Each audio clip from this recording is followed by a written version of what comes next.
In the current modern and hybrid work environment, if there is one platform that is being used by millions of users as a collaborative canvas, that is Microsoft Teams. Now, application landscape is also being reimagined across the board. Now, with Teams being a hub of collaboration, can we look at reimagining applications to make it collaborative, because each one of us have location independence and device independence to collaborate with a colleague across the board. Hi everyone, welcome to TGIF. In today's episode, we'll focus on what we recently announced termed as collaborative apps.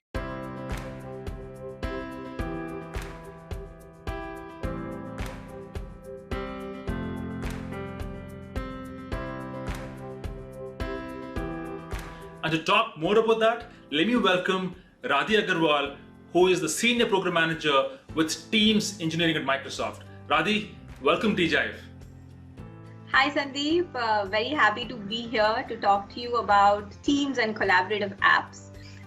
One thing that we realized through these last 1.5 to 2 years is that more than ever now, collaboration is the key to success of individuals and organizations. And Teams kind of became this platform for collaboration, bringing together people, be it in terms of chats, meetings, and more, right? And as we think about that, the one key thing that has evolved is this mindset or structural change when we think about creating applications or end user experiences, which today now have to be centered around collaboration.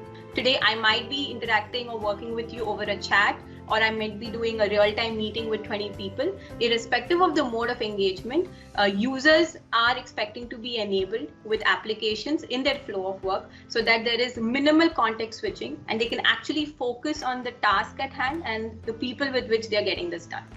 Perfect. I think that's a apt representation of what we call as collaborative apps. Thanks for that, Radhi.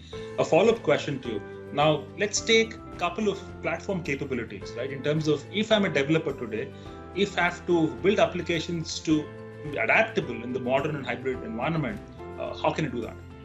That's a great question, Sandeep. So when we created Teams as a platform, an extensible platform, this vision was at the center of it, right? Creating a platform where developers, be it ISVs, with existing SaaS offerings or enterprise developers can easily use their existing knowledge and apps and services to integrate into the platform and create collaborative apps. So Teams, think of Teams and M365 as this single operating layer where all these apps are interfaced, and developers don't have to worry about the device they're making it available on, because it will work across, be it Windows, Android, iOS, Mac, or Linux. These applications can be powered by logic, which can come from our Azure PaaS services.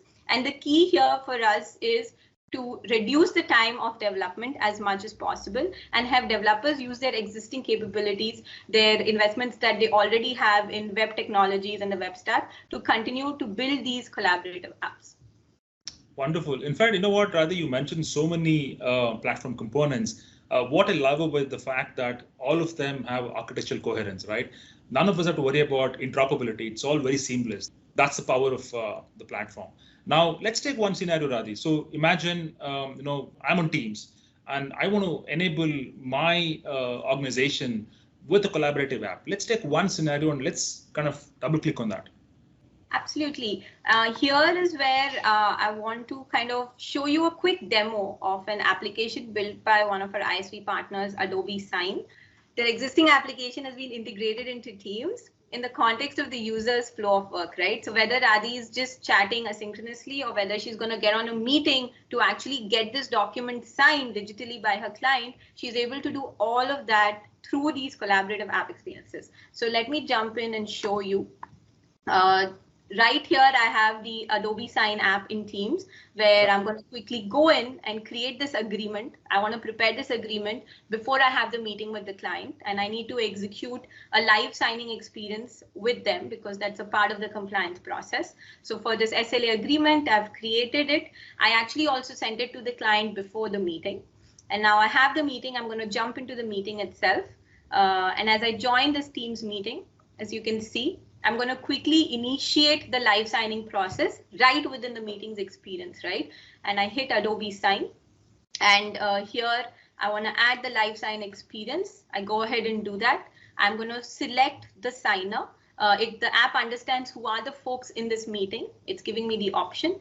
I choose who the signer is. In this case, it's Alan, and I go ahead and share the agreement with him, right? And now coming on to Alex's side of things, you can see, coming on to Alan's side of things, you can see that he's received a notification from Adobe Sign to quickly click review and sign this agreement, again, right in the context of this meeting, right? And he accepts the terms and conditions. He can quickly go and read the document again if he likes, but you'll see now he's live signing it, and the same sort of confirmation comes back into the meeting for both parties to sort of close the discussion.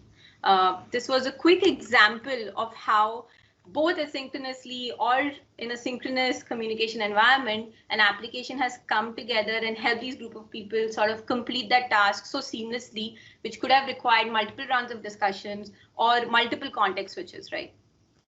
Wonderful.